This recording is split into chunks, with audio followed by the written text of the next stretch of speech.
Welcome back to another technical deep dive here in the debug zone. Today, we're tackling a big question and breaking it down with insights from other users. Hopefully, this clears up some misconceptions and helps you get the answer you need. So, buckle up, stay a little curious, and let's jump right in.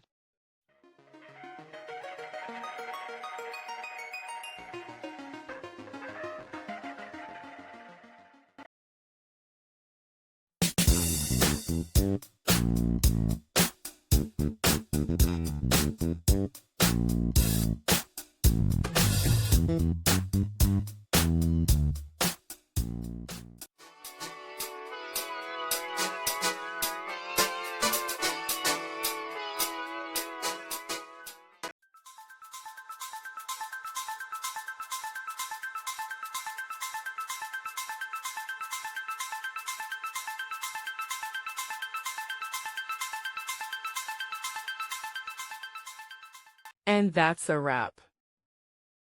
I hope you found the answer you were looking for. If you did, take a second to hit that subscribe button. It really helps out. And let me know in the comments which solution worked best for you. See you next time in the debug zone.